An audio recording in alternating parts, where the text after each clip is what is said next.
오늘 함께 나눌 말씀은 신약성경 사도행전 2장 말씀입니다. 신약성경 사도행전 2장 14절부터 41절까지 말씀. 신약성경 255페이지 사도행전 2장 14절부터 41절까지 말씀. 저와 여러분이 한 절씩 교독하도록 하겠습니다. 제가 먼저 2장 14절 말씀 읽겠습니다. 읽을게요. 베드로가 11사도와 함께 서서 소리를 높여 이르되 유대인들과 예루살렘에 사는 모든 사람들아, 이 일을 너희로 알게 할 것이니 내 말에 귀를 기울이라. 내가 제 정신이 너희 생각과 같이 이 사람들이 취한 것이 아니라 이는 곧 선지자 요엘을 통하여 말씀하신 것이니 일러스되 하나님이 말씀하시기를 말세에 내가 내 영을 모든 육체에 부어주리니 너희 자녀들은 예언할 것이요 너희 젊은이들은 환상을 보고 너희 늙은이들은 꿈을 꾸리라.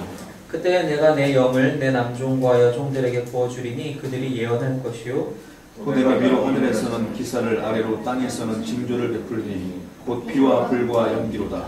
주의 크고 영화로운 날이 이르기 전에 해가 변하여 어두워지고 달이 변하여 피가 되리라. 누구든지 주의 이름을 부르는 자는 구원을 받으리라 하느니라.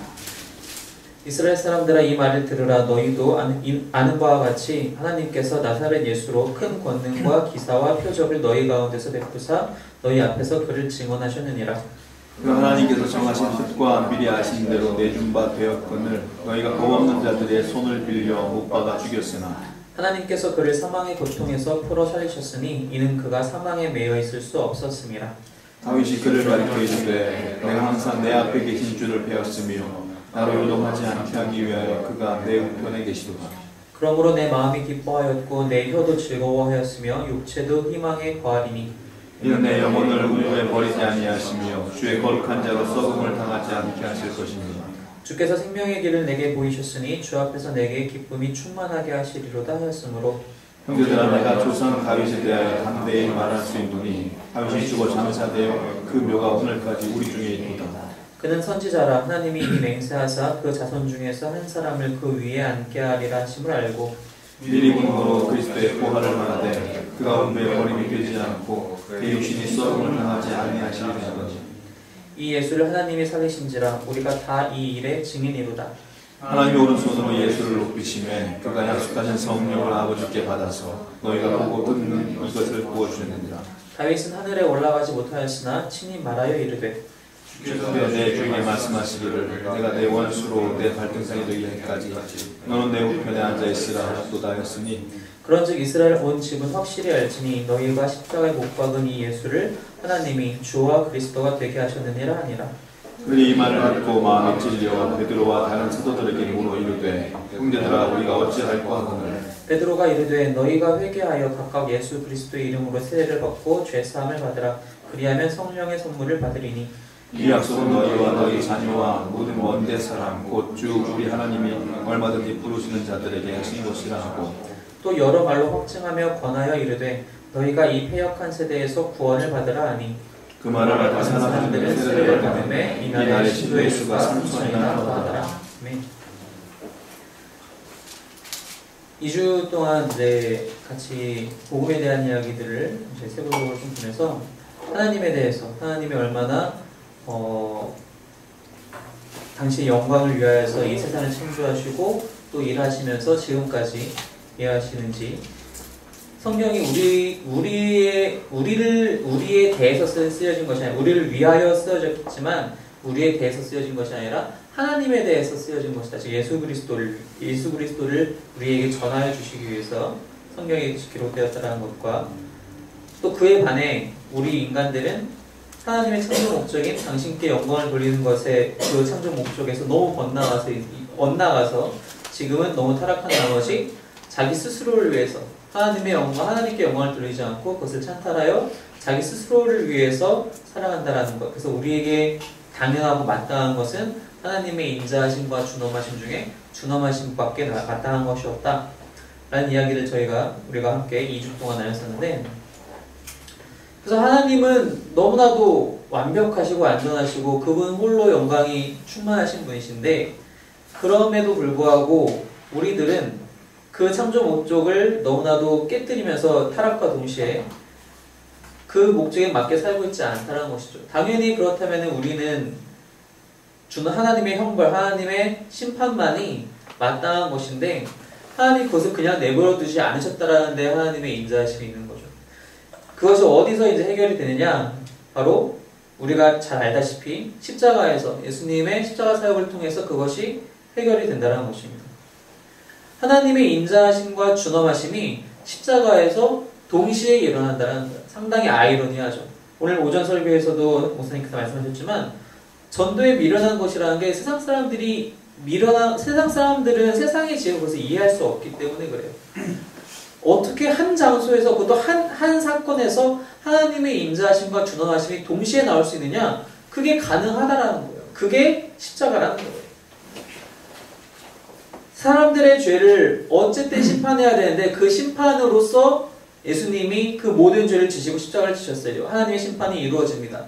근데 그것을 통해서 사람들은 속죄를 받게 돼요.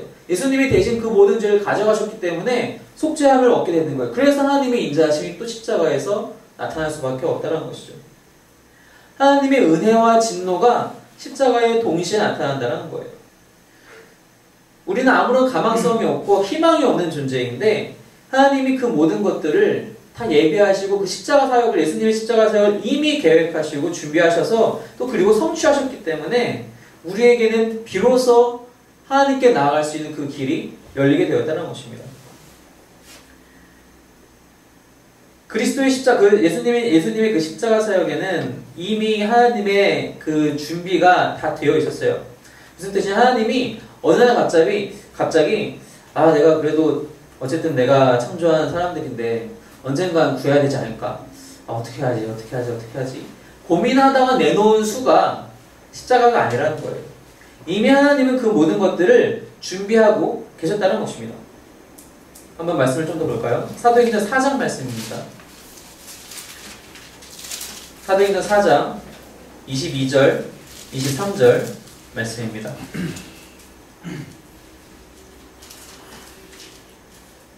죄송해요. 잘못 적었네. 27절, 28절이에요. 사도행전 4장 27절, 28절 함께 읽을게요. 시작. 과연 헤롯과 본디오 빌라도는 이방인과 이스라엘 백성과 합세하여 하나님께서 기름 부으신 거룩한 종 예수를 거슬러 하나님의 권능과 뜻대로 이루려고 예정하신 그것을 행하려고 이 성에 모였나이다. 헤롯과 본디오 빌라도 그리고 이방인과 이스라엘 백성과 합세하여서 예수님을 이제 거스르려고, 즉 예수님을 죽이기 위해서. 근데 그 모든 것들이 28절에서 얘기하는 것이 하나님이 예정하신 것을 사람들이 행하려고 했다는 거예요. 그러니까 사람들이 자신들의 의지로 그리고 자기들의 어떤 원함으로 뜻대로만 한 것으로 보였는데 사실은 그 모든 것들이 하나님의 예정하심 안에, 하나님이 원하심 안에, 하나님의 계획하심 안에 다 있었다는 겁니다. 우리 오늘이 딱 종료주일이잖아요. 종료주일 바로 그날, 그 안식일 다음 날에 예수님이 예루살렘에 낙이 타고 들어갔을 때 사람들은 다 호산나 호산나 외쳤잖아요. 그때만 해도 어느 누가 알았겠어요. 예수님이 좀 이따 며칠 후에, 5일 후에 십자가에 달렸을 줄 누가 알았, 예수님 말고 예수님을 제외한 다른 그 사람들, 함께 소리 높여 함성을 외치는 사람들 중에 누가 알았겠습니까? 근데 어느 날 갑자기 이렇게 뒤바뀌죠. 사람들이 이제 군중 심리에 의해서 또 바리새인들과 서기관들과 또 그런 사람들에 의해서 예수를 죽여라, 바라바를 내놓아라 로 바뀌잖아요. 사람들 입장에서는 이게 갑자기 어느 순간 휘몰아치면서 일어난 사건처럼 당시의 사람들에게는 그게 그렇게 받아들여질 수도 그렇게 느껴질 수 있었을 거예요. 하지만 그렇지 않았다는 거예요. 하지만 하나님은 그것을 이미 애초에 준비하고 있었다는 거예요. 창세기 3장 15절에서 이미 하나님은 뱀에게 그리고 아담과 하와에게 말씀하시잖아요. 내가 다 이미 준비했고 이미 계획되어 있다라고. 창조 이전부터 하나님께서는 이러한 일들에 대해서 이미 준비하고 계셨다는 것입니다. 그 준비한 사건을 이제 예수님이 오셔서 성취하셨는데 우리가 이 자리에 계신 분들 다 그것에 대해서 잘 알고 계시니까 제가 간략하게만 말씀을 드리면 예수님이 십자가를 지신 것이 왜 그렇게 하나님이 기뻐하시는 하나님의 은혜와 진노와 교차하는 그런 사건이 될 수밖에 없느냐? 예수님이 억지로 끌려와서 죽으신 것이 아니기 때문에 그렇습니다. 예수님이 순종하셨기 때문에 예수님이 하나님의 그 말씀에 하나님의 그 명령에 하나님의 그 사역에 온전히 순종하셨기 때문에 그 사건이 의미 있는 거예요. 요한복음 말씀 한번 볼게요. 요한복음 10장 18절입니다.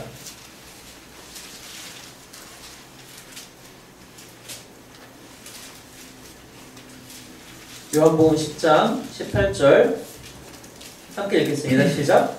이를 내게서 빼앗는 자가 있는 것이 아니라 내가 스스로 버리노라. 나는 버릴 권세도 있고 다시 얻을 권세도 있으니 이 계명은 내 아버지에게서 받았노라 하시니라.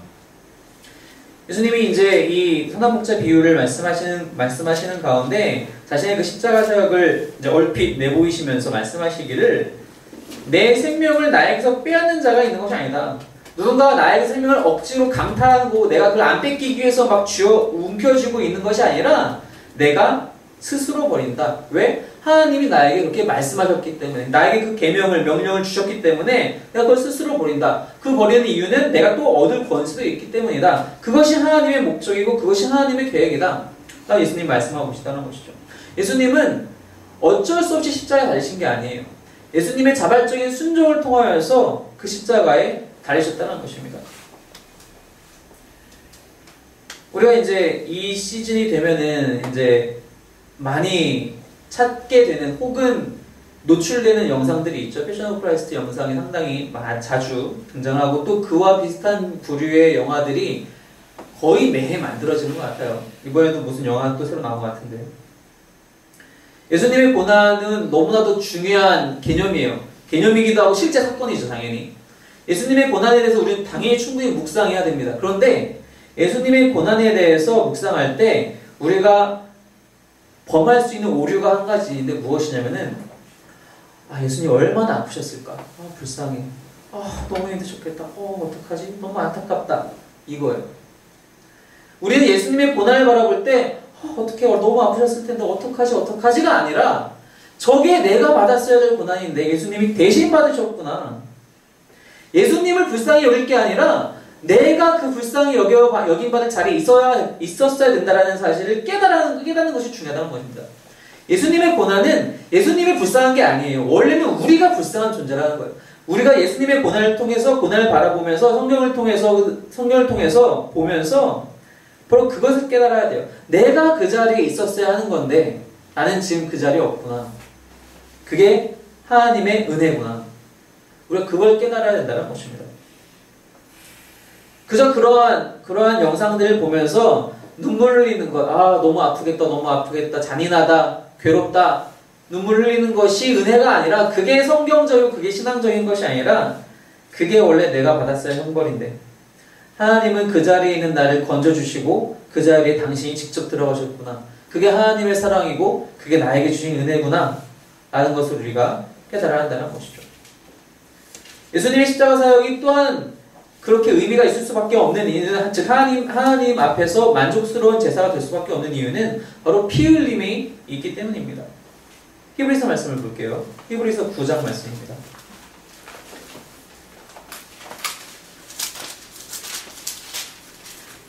히브리서 9장 22절 말씀. 히브리서 9장 22절 말씀 함께 읽을게요. 시작.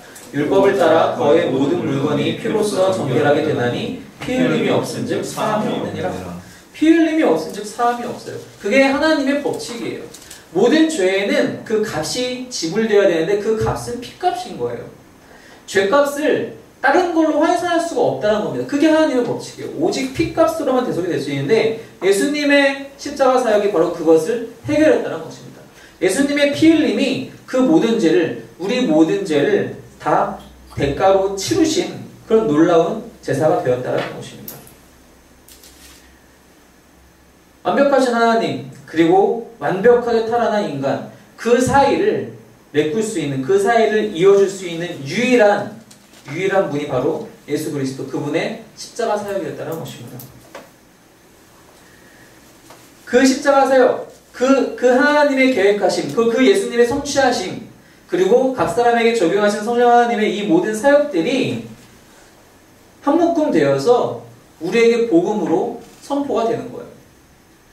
그 복음을 우리가 받아들였기 때문에 믿음으로 반응했기 때문에 다 이 자리에 앉아서 우리가 함께 예배하잖아요. 복음은 언제나 반응을 유발할 수밖에 없어요. 그게 진짜 복음이에요. 복음을 들었을 때 아무런 반응이 없다? 그럼 복음을 들은 게 아니에요. 마태복음 말씀 볼게요. 마태복음 12장입니다.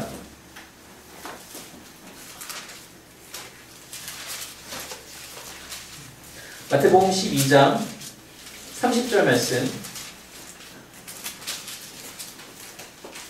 마태복음 12장 30절 말씀 함께 읽겠습니다. 시작. 나와 함께 아니하는 자는 나를 반대하는 자요 나와 함께 모으지 아니하는 자는 해치는 자니라. 예수님이 말씀하시길 나와 함께 아니하는 자는 나를 반대한다. 그러니까 나와 함께 있는 자와 함께 아니하는 자로 두 부류밖에 없다는 거예요. 함께 아니하면서 그냥 가만히 있으면 그건 중도 아닌가? 아니라는 겁니다. 그건 반대라는 거예요. 나랑 함께 모으지 않는다면, 나랑 함께 영혼들을, 사람들을 모으지 않는다, 하나님께로 모으지 않는다면, 그냥 가만히 앉아있는다면, 그건 해치는 자는 다름없다는 거예요. 그 중간 회색 지역이 없다는 겁니다. 복음이란 게 그렇다는 거예요. 복음은 들었을 때 반응이 분명해야 돼요. 믿음으로 반응하든지, 아니면 반응하지 않든지, 즉, 반응하지 않는다는 것은 오히려 그것을 거부하고 대적하든지, 둘 중 하나라는 겁니다. 예수님 당시의 사람들은 예수님의 말씀을 듣고 예수님께서 선포하신 메시지를 듣고 두 부류였어요. 반대하거나 그것을 받아들이거나. 받아들여서 따르는 제자들이 있었죠. 물론 제자들이 다 완벽하지 않았어요. 당시에는. 많은 분이 예수님을 따라다녔지만 결국 예수님이 십자가 내가 죽어야 하리라 말씀을 하시면서 많이 흩어지잖아요. 그건 다 그 복을 버린 거예요. 이건 내가 원하는 게 아닌데 난 이제 반대할 거야. 적극적으로 반대하는 사람들이 당연히 있었죠. 바리새인들도 있었죠. 서기관, 헤롯, 빌라도, 아까 우리가 읽었던 사도행전 복음에서 나왔지만, 언제나 복음은 반응을 유발시키는데 당연히 우리가 알고 있는 것과 같이 올바른 반응은 믿음입니다. 내가 그것을 믿는 거예요. 그런데 올바른 반응이 아닌, 즉 그것에 반대하는 반응이라는 것은 무엇이냐? 그것을 내가 믿지 못하고 의심하고 그것을 거절하고 오히려 그것을 오해하는 겁니다. 그래서 어떤 일들이 발생할 수 있느냐? 물론 우리 주변에 믿지 않는 사람들은 많잖아요. 그 믿지 않는 사람들을 보면 그 사람들이 왜 복을 받아들이지 않는지 물론 이제 오전에도 말씀해 주셨지만 많아요. 논리적으로 이해가 안 갈 수 있어요. 뭐 그게 왜 가능해? 그게 왜 어떻게 그렇게 되는 거야? 내가 왜 죄인이야? 뭐 예수님이 죽었다 살아난 거 어떻게 알아? 등등등 다양한 얘기들을 할 수 있어요. 믿어지지가 않는 거죠. 믿어지지가 않으니까 내 머리로 이해가 안 되니까 믿지 않는 거예요. 내 눈에 보이지 않으니까 믿지 않는 거예요. 내 눈에 보이는 건 쉽게 믿을 수 있잖아요. 내 눈에 돈이 보여요. 내 눈에 건강한 내 모습이 보여요. 내 지식이 보여요. 내 학력이 보여요. 내 재력이 보여요. 내 권력이 보여요. 보이는 건 쉽게 믿을 수 있지만 보이지 않는 하나님의 은혜, 그 하나님의 구원의 역사는 보이지 않으니 믿을 수가 없는 거예요. 이해가 안 되는 거예요. 그렇기 때문에 그런 것들을 이제 우리가 행위를 통해서 무언가를 얻을 수 있겠다라고 착각하기도 해요. 무슨 뜻이냐? 뭐 그냥 그런 거 있어? 그냥 착한 일 하면 우리가 언젠가는 다 복받고 그러는 거 아니야? 믿지 않는 사람들 중에. 착하게 살면 다 되는 거겠지. 이제 다른 종교에서도 그런 이야기들 하잖아요. 선행을 쌓는다라는 거, 뭐 카르마란, 업보란 얘기를 많이 하잖아요. 그것이 이제 불교가 되었든 뭐 힌두교가 되었든. 행위에 대해서 이야기를 하게 된다는 것입니다. 스스로 무언가를 해야지 구원을 받을 수 있는 것 마냥, 그래서 내가 다음 생에서는 좀 더 나은 삶을 살 수 있는 것 마냥 착각한다는 것이죠. 근데 문제는 무엇이냐면 이것이 타종교에서 그렇게 행위에 대해서 중요하게 여기는 것도 문제인데 더 큰 문제는 믿는다는 사람들이 그런 행위에 집착하는 것이 더 문제가 될 수 있다는 것입니다. 그 예가 무엇이 있느냐? 바로 이스라엘 사람들이 그 좋은 예가 된다는 겁니다. 이스라엘 사람들은 구약에서 모세를 통해서 율법을 받아요. 그죠? 율법을 받으면서 레위기에서 각종 제사들에 대해서 배웁니다. 너희가 죄를 지었을 때 이러이러하게 이러이러하게 제사를 드려라. 그러면은 너희가 죄에 대해서 사함을 받을 것이고 등등등등등 이야기가 이제 이루어져요. 처음에 그 레위기에서 처음 그 말씀들을 받고 시내산에서 1년 동안 훈련을 하고 또 이제 광야 생활을 가지면서는 어땠는지 모르겠어요. 물론 그동안에도 문제가 많이 있었겠죠. 근데 그것이 시간이 점점 지나갈수록 제사가 변질돼요. 제사가 타락하게 돼요. 결국 사람들은 제사를 단순히 화폐 가치 정도로 이해하게 돼요. 무슨 뜻이냐? 아, 내가 오늘은 이만큼의 죄를 지었으니까 이만큼의 제사, 이런 제사면 되겠지. 양 한 마리면 되겠지. 비둘기 한 마리면 되겠지. 근데 정작 제사는 그런 것들을 실제로 사함을 받게 해주느냐, 그런 능력이 있느냐? 그렇지 않다라는 겁니다. 우리 히브리서 말씀 다시 한번 볼게요. 히브리서 9장 말씀.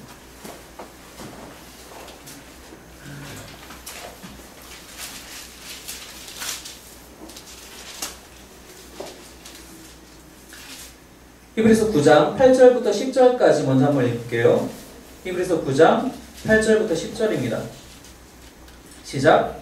성령이 이로써 보이신 것은 첫 장막이 서 있을 동안에는 성소에 들어가는 길이 아직 나타나지 아니한 것이라. 이 장막은 현재까지의 기운이 이에 따라 드리는 예물과 제사는 섬기는 자를 그 양심상 온전하게 할 수 없나니 이런 것은 먹고 마시는 것과 여러 가지 씻는 것과 함께 육체의 예법일 뿐이며 개혁할 때까지 맡겨둔 것이니라.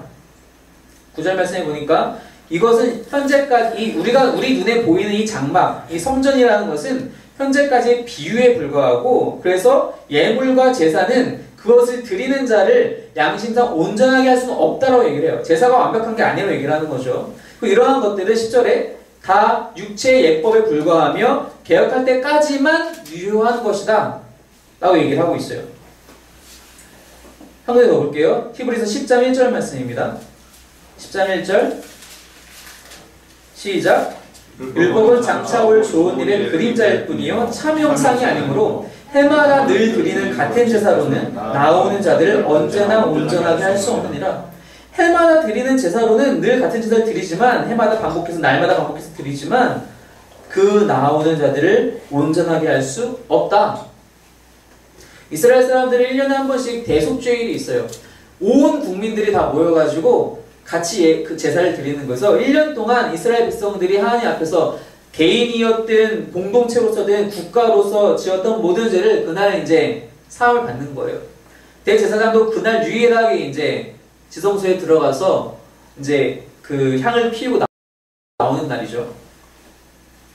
매년 드려요. 매년 1년에 한 번씩. 무슨 뜻입니까? 그것이 한 번 드려서 사람들이 온전해지지 않는다라는 거예요. 그럼 이스라엘 사람들에게 하나님이 그걸 왜 가르쳐 주셨느냐? 하나님이 그것을 가르쳐 주신 이유는 너희가 이렇게 불가능하다. 너희 스스로는 불가능하다.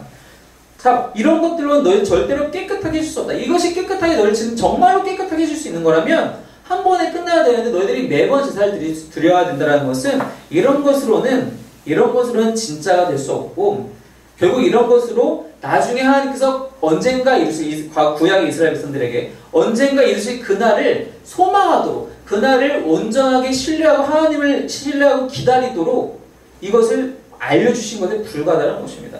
그리고 그것이 실제로 성취된 것이 그리스도의 십자가라는 것이죠. 근데 당시의 이스라엘 사람들은 예수님 시대에 이미 말라기 때도 마찬가지였지만 이스라엘 사람들은 그렇지 않았어요. 이렇게 해서 그냥 나의 죄값을 양 한 마리 값에, 송아지 한 마리 값에, 비둘기 한 마리 값에 해결할 수 있다라고 착각하고 완벽하게 변질된 제사들만 드리고 있었다는 것이죠. 하나님을 안다는 사람들이, 출애굽을 시켜주신 하나님을 믿는다는 사람들이 행위에 집착하다 보니 이렇게 변질되었다는 것입니다. 우리에게 필요한 것은 그런 행위가 아니라 온전한 믿음이라는 것입니다. 복음에 대해서 온전한 반응은, 정말 제대로 된 반응은 믿음밖에 없다는 것입니다. 믿음 외에는 아무것도 우리를 구원시킬 수 없다는 것. 그것이 복음에 대한 온전한 반응이라는 것입니다. 그래서 오늘 우리가 사도행전 2장 본문을 읽었는데, 베드로가 이제 예수님이 승천하시고 나서 첫 번째 복음 설교를 해요. 어떻게 보면 교회로서의 첫 번째 공식적인 설교이기도 합니다. 어떻게 설교하나 봅시다. 이미 한번 다 읽었고 다들 아시는 말씀이지만 우리가 함께 2장 14절부터 읽었는데 14절부터 21절까지의 내용은 무엇이냐면은 하나님이 이 모든 것들을 다 계획하셨다라는 거예요. 너희가 지금 이상한 소리 막 떠드는 사람들을 보고 있는데 이게 지금 오순절 사건 바로 그날이잖아요. 성령 받고 이제 사람들이 이 나라 저 나라 말로 다 얘기하니까 사람들이 얘네들 술 취한 거 아니야 라고 조롱하던 그때 이제 이 설교가 진행되는 거잖아요. 아니다. 이것까지도 하나님은 다 이미 계획하셨던 일들이다. 요엘서를 인용하면서 얘기하잖아요. 이러한 것들이 다 하나님이 계획하신 일들이다. 그것이 이제 이 설교의 첫 번째 단락이에요. 그러면서 이제 두 번째 단락인 22절부터 무슨 이야기가 하냐면은 예수님에 대한 이야기를 합니다. 예수님에 대한 이야기를 해서 예수님도 그래서 역시 하나님께서 계획하신 것인데 어떻게 계획하셨느냐? 우리를 위해서 계획하셨다라는 거예요. 그런데 그 예수님을 23절 말씀해 보니까 그가 하나님께서 정하신 뜻과 미리 아신 대로 내준 바 되었거늘, 그러니까 너희들에게 죽음의 죄에 내준 바 되었거늘 너희가 법 없는 자들의 손을 빌려 못 박아 죽였으나, 베드로가 이제 첫 번째로 복음 설교를 하고 있는데 하나님에 대해서 이야기를 하고 이제 예수님에 대해서 이제 이야기를 하는 거예요. 그래서 이제 예수님이 어떻게 부활하시고 이제 그것이 어떻게 다윗에 대해 다윗이 언제 이런 것에 대해 먼저 얘기를 했었고 어떻게 예언했었는지, 그래서 하나님이 결국 예수님을 어떻게 높이시는지에 대해서 이제 얘기를 하는 건데, 방금 읽은 23절도 그렇고 이제 이 두 번째 단락의 마지막 절인 36절에서 마찬가지로 그런즉 이스라엘 온 집은 확실히 알지니 너희가 십자가에 못 박은 예수를 하나님이 주와 그리스도가 되게 하셨느니라 에서 나온 것과 같이 상당히 직설적으로 얘기를 해요. 무슨 뜻이냐? 지금 눈앞에 있는 사람들은 며칠 전에 뭐 근 한 달 정도 됐겠죠. 오순절 이후니까 지금은요. 얼마 전에 예수님을 공개적으로 반대한 사람들이에요. 공개적으로 예수님을 죽이라고 외쳤던 사람들이에요. 그 사람들에게 너희가 예수님 죽였잖아. 너희가 하나님이 예배하신 그분을 너희가 죽였잖아. 직설적으로 얘기해요. 여러분, 어떤 범죄자가 네가 그랬잖아. 네가 사람 죽였잖아. 너가 누구 훔쳤잖아. 얘기하면은 맞아요. 그래요. 제가 그랬어요. 누가 그럽니까? 안 그래요. 어떻게 해서든 발뺌하죠. 오히려 발끈하죠. 근데 베드로는 그렇게 돌아가면서 얘기하지 않아요. 복음에 있는 그대로의 얘기를 하나도 빼먹지 않고 하나도 변형시키지 않고 그대로 얘기해요. 우리는 어떻게 합니까? 우리는 복음 전도할 때 어떻게 하죠? 우리는 누군가를 교회로 데려오고 싶을 때 초청하려고 할 때 어떻게 하죠? 교회 가면 이런 것도 좋고 저런 것도 좋고 이것도 있고 저것도 있고 이런 사람도 있고 저런 사람도 있고 격가지를 많이 얘기해요. 미국에서 사역할 때 우스갯소리로 교회에서 같이 점심 식사하다가 우리 나가서 교회 전도할 때 우리 교회 점심 식사 참 맛있더라고 얘기하겠어. 뭐 그런 얘기들을 이제 성도들끼리 가끔 했었는데 맛있게 준비를 하시니까 격가지라는 거예요. 그런 건 다 격가지라는 거예요. 흔히들 얘기할 때 예수님 믿으면 복 받고 뭐 뭐도 좋아지고 다 격가지라는 거예요. 근데 그런 것들로만 우리는 종종 복음이라고 착각하고 그런 것들을 다른 사람들에게 전하려고 한다는 것입니다. 하지만 베드로는 그렇게 얘기하지 않죠. 너희 죄인이다. 너희 때문에 예수님이 죽으셨다. 그런데도 불구하고 하나님은 예수를 부활시키셨고 그래서 그분이 그리스도가 되셨다. 라고 정확하게 얘기를 하고 있다는 겁니다. 있는 그대로의 복음이 바로 능력의 복음이라는 것입니다. 이 능력 자체를 우리가 의심하고 내가 어떻게 좀 더 미화시켜서 어떻게 좀 더 좀 좋게 보일까? 여러분 실제로 예수님 믿으면 정말 다 좋아집니까? 우리의 삶이? 그렇지 않죠. 우리의 삶은 여전히 힘들어요. 우리가 그렇게 물론 이제 이거 예수님 믿으면 교회 다니면 이런 거 좋아 저런 거 좋아는 다 우리 입장이에요. 다 우리 입장입니다. 우리는 당연히 좋죠. 여러분 좋아서 이 자리에 계신 거 맞죠? 우리 당연히 다 좋아요. 예수님 믿으면 평안이 찾아와요. 예수님 믿으면 든든해요. 다 좋아요. 그런데 믿지 않는 사람들은 몰라요. 아까 제가 설교 말씀드렸잖아요. 이해가 안 돼요. 우리는 믿음이 있기 때문에 그게 좋은 거예요. 우리는 우리 입장에서만 너무 복음을 전달할 때 많다는 거예요. 그 사람들 입장에서 복음이 받아들여지게 전달을 해야죠. 그 사람들 입장에서 전혀 좋지 않아요. 술도 못해요. 담배도 못 펴요. 발언도 못 펴요. 도박도 못해요. 놀러도 못 가요. 종 하나도 없어요. 그 종이 하나도 없는 중에서도 우리가 믿어야 되는 진짜 이유, 그 구원의 이유를 이야기해야지 그 사람들은 우리가 암만 종을 이야기해도 그 사람들 이해 못한다는 거예요. 그렇기 때문에 있는 그대로 예수님이 왜 죽으실 수밖에 없는지, 왜 우리가 죄인인지, 왜 하나님이 그렇게 하셨는지에 대해서 정확하게 얘기하는 것.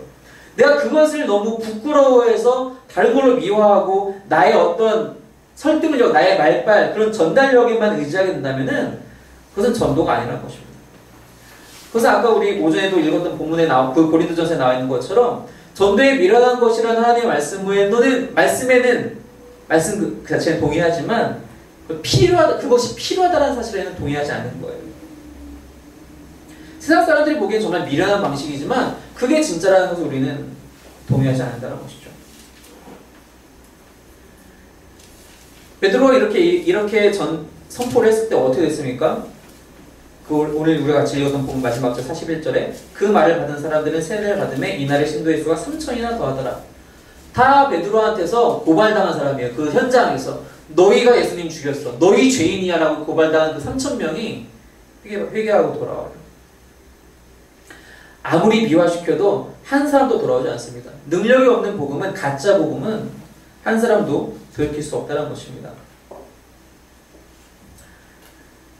또 한 가지 우리가 쉽게 오해할 수 있는 부분 중 한 가지가 무엇이냐면 복음에 대한 반응, 즉 복음이 들어간 이후에 어떤 결과에 대해서 우리가 그것이 복음이라고 착각할 때가 있어요. 무슨 뜻이냐? 그것이 이제 우리가 오늘 읽진 않았지만 그 41절 이후 42절부터 47절까지의 내용인데요. 한번 같이 읽을게요. 42절부터 47절 시작.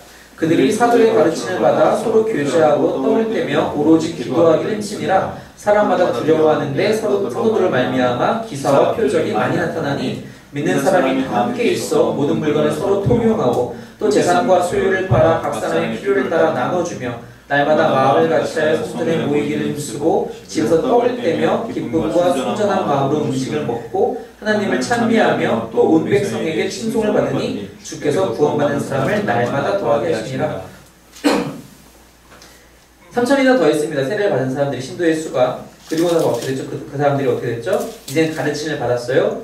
교제해요. 떡을 떼요. 기도에 힘써요. 기사와 표적이 일어나요. 물건을 서로 통용해요. 재산과 소유를 팔아서 서로 필요를 도와줘요. 날마다 성전에 모이기를 즐거워해요. 순전한 마음으로 음식을 먹어요. 하나님을 찬미해요. 백성에게 칭송을 받아요.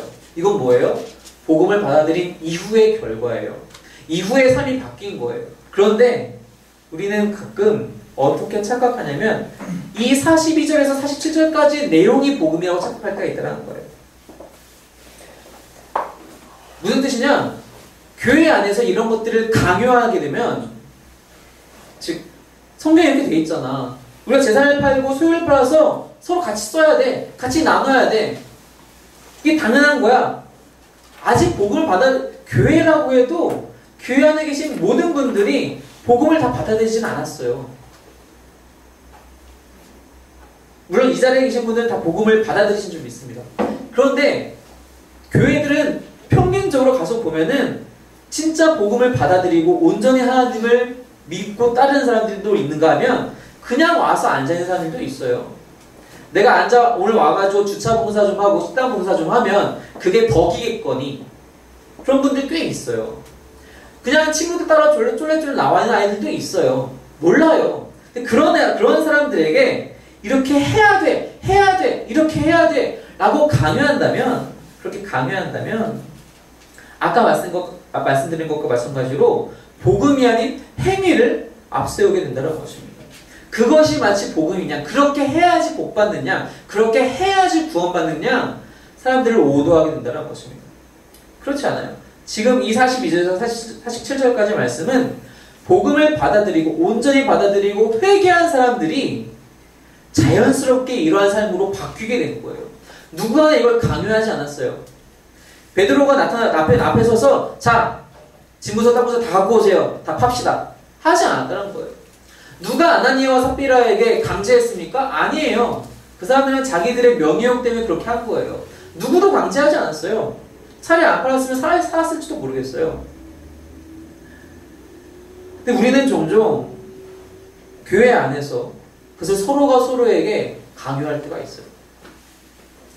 어떤 봉사 안 하면 어느 정도 믿음이 안 된다느니, 저러면 구원 못 받는다느니 서로 평가하고 서로 판단한다는 것입니다. 그렇지 않습니다. 복음의 결과는 복음을 온전히 받아들인 사람들의 삶에서 자연스럽게 나오는 것이 정상입니다. 누구도 그것을 강요할 수 없어요. 물론 알려줄 수도 있고 배울 수 있고 훈련할 수 있어요. 하지만 그것을 강요하는 것 자체, 그래서 나타나는 행위의 결과가 복음은 절대로 아니라는 것입니다. 복음에 대한 온전한 반응은 이미 말씀드린 것처럼 바로 믿음밖에 없어요. 전적인 믿음입니다. 아, 내가 그 자리에 있었어야 되는데 예수님이 날 위해 죽으셨구나. 그리고 하나님이 이 모든 것들을 계획하셨구나. 예수님으로 성취하셨구나. 내가 그래서 그 은혜를 받게 되었구나. 내가 이것을 확실히 믿습니다. 하나님이 이 사건을 통해서 나를 양자 삼아 주심을, 나를 처방의 굴레에서 벗기셔서 나를 당신 안으로 품어주심을 내가 믿습니다. 예수님이 나의 그리스도 되심을 믿습니다. 그 믿음이 우리에게 온전한, 유일한, 필요한 반응이라는 것입니다. 어떠한 행위도 구원에 영향을 주지 못하며 그 믿음만이 우리에게 허락하신 그 복음의 온전한 반응이라는 것입니다. 사도 바울이 그래서 모든 편지들에 이 믿음에 대해서 끊임없이 얘기해요. 믿음으로 의를 얻게 된다. 우리는 믿음으로밖에 설 수가 없다. 믿음으로 하나님의 아들이 된다. 믿음으로 말미암아 그리스도께서 우리 마음속에 함께 계신다. 믿음으로 말미암아 하나님의 약속을 우리가 받게 된다. 믿음만이 중요합니다. 믿음 이후에 우리의 행위는 하나님 안에서 주님의 능력으로, 주님의 은혜로 변화될 것입니다. 그리고 당연히 그것을 소망해야 하고요. 따라서 우리가 복음을 전도할 때에는 물론 당연히 우리는 책임감을 가지고 전도해요. 왜냐하면 그것이 우리에게 맡겨진 사명이기 때문에. 하지만 받아들이는 사람의 그 반응은 우리의 몫은 아니에요. 무슨 뜻이냐? 나는 복음을 있는 그대로 진짜 복음을 전달하기만 하면 돼요. 그것이 우리에게 맡겨진 사명이에요. 그 사람이 믿음으로 반응하느냐 안 하느냐는 온전히 하나님께 달려있어요. 온전히 하나님께 달려있어요. 우리가 믿음을 사실 모태신앙은 정말로 복 중에 복인 것 같아요. 제가 느끼기에는. 왜냐면은 그냥 어느 순간 살다 보니까 난 이미 믿고 있잖아요. 근데 그렇지 않은 사람 얼마나 많아요. 그게 이해가 안 돼서 고민하는 사람도 진짜 많아요. 그게 믿어진다는 것 자체가 은혜인 거예요. 은혜가 아니면 믿어지질 않는 거예요. 즉 하나님이 도와주시지 않으시면 그것을 복음을 아무리 여러 번 많이 제대로 들어도 믿을 수 없는 거예요. 결국 우리는 전하기만 하면 되고 그 이후의 일들은 하나님이 알아서 하실 거라는 거예요. 그러니 우리가 절대로 부담 가질 필요가 없다는 겁니다. 하나님이 이사야를 부르세요. 이사야 6장에 가서 보면은 이사야를 부르십니다. 누가 나를 위해서 거기에 가 있고 이사야가 얘기해요. 제가 가겠습니다. 여기까지만 딱 읽으면은 이거 선교 동원하기에 딱 좋은 거예요. 하나님의 명령에 우리가 선교합시다. 순종해서 선교합시다. 그럼 많은 열매를 맺을 거예요. 이렇게 동원할 수 있어요. 근데 그 바로 다음 절 넘어가잖아요. 뭐라고 하나님 말씀하시냐면은 너가 가서 전하면 아무도 안 들을 거야. 그게 바로 그 다음 절에 이어져요. 그들이 듣기는 들어도 못 알아듣고 보기는 보아도 못 알아챌 거야. 너는 그런 사람들에게 평생 전해야 돼. 그게 하나님이 이사야에게 주신 사명이에요. 하나님이 이사야에게 원하신 것은 열매가 아니라 순종이고 성실함이요, 신실함이었어요. 하나님이 우리에게 원하시는 것이 그거예요. 내가 죽기 전에 100명, 1000명, 한 명도 전도 못할 수 있어요. 그게 나 때문에 열매를 못 맺을 수 있다는 뜻이에요. 그게 우리 책임은 아니란 거예요. 우리는 전달하면 돼요. 베드로가 여기서 3000명, 내가 이 설교를 통해 그래도 내 공식적인 첫 설교인데 진짜 수천 명 내가 얻어야지. 맘먹고 했을 거 아니에요. 그런 생각 전혀 없었을 거예요. 그냥 주시는 대로 말씀을 전한 거예요. 근데 3000명이 더 했어요. 하나님이 은혜를 주신 거예요. 어떤 데 가면은 사도 바울도 그렇게 말 잘하는 사람, 그렇게 복음을 제대로 알고 있는 사람이 매 맞고 쫓겨나요. 열매 못 얻는 데도 도시도 있었어요. 하나님이 하시는 거예요. 한 가지 확실한 건 하나님이 녹이지 못하는 마음은 없다는 겁니다. 아무리 복음을 듣고 마음이 완악해져도 하나님이 원하시면, 하나님이 은혜 주시면 그 굳어진 마음은 분명히 풀리게 되어 있어요. 때문에 우리는 복음을 전달하고 끝이 아니라 기도해야 된다는 겁니다. 그 마음이 풀어지도록. 오늘 본문에서는 이 얘기를 듣자마자 사람들이 어떻게 반응하죠? 37절에 보니까 이 말을 듣고 마음에 찔려. 너무 감사하죠. 마음에 찔려서 어찌할까. 베드로가 뭐라고 얘기합니까? 38절에 너희가 회개하여 각각 예수 그리스도의 이름으로 세례를 받고 죄사함을 받으라. 그리하면 성령의 선을 받으리. 하나님의 은혜로 이들은 찔림을 받았고 바로 앞에서 베드로가 그거 어떻게 해야 될지를 알려줬어요. 그리고 그들이 구원을 받죠. 우리 역시 복음을 있는 그대로 증거하며 열매를 맺든 못 맺든 그 성실함으로, 그 신실함으로 그 복음을 가지고 살아가야 한다는 것입니다. 그리고 그 뜨거운 마음으로 역시 기도해야 된다는 것입니다. 그들이 돌이키기를, 그들의 마음을 하나님이 풀리게 해주기를. 또 한 가지 마지막으로는 우리 역시 이 복음 안에서 날마다 살아가고 있는가 우리가 돌아봐야 한다는 것입니다. 사도 바울이 얘기해요. 고린도후서 말씀 한번 볼게요. 고린도후서 13장 말씀입니다. 고린도후서 13장 5절 말씀입니다. 13장 5절 함께 읽을게요. 시작. 너희는 믿음 안에 있는가 너희 자신을 시험하고 너희 자신을 확증하라. 예수 그리스도께서 너희 안에 계신 줄을 너희가 스스로 알지 못하느냐? 그렇지 않으면 너희는 버림받은 자니라. 고린도 교회의 교인들에게 이 편지를 썼어요. 너희가 믿음 안에 있는가 스스로 시험하래요. 한번 믿었다고 해서 우리의 믿음이 늘 굳건히 서 있진 않아요. 알잖아요. 우리 스스로 살아보면서 얼마나 많이 흔들렸었는지, 때로는 쓰러지고 다 버려버리고 싶을 때가 얼마나 많이 있었는지 알잖아요. 우리는 날마다 내가 정말로 복음 안에 믿음 안에 서 있는가, 내 믿음이 여전히 하나님 앞에서 기뻐하시는 믿음인가 늘 돌아봐야 한다는 것입니다. 내가 이 복음에 정말 믿음으로 반응하고 있는가? 당시의 이스라엘 사람들처럼 내가 이 복음을 잠깐 뒤쳐두고 나의 행위로 이런 것들을 커버하려고, 내 행위로 이런 것들을 가리려고 내가 지금 노력하고 있지 않은가 돌아보아야 한다는 것입니다.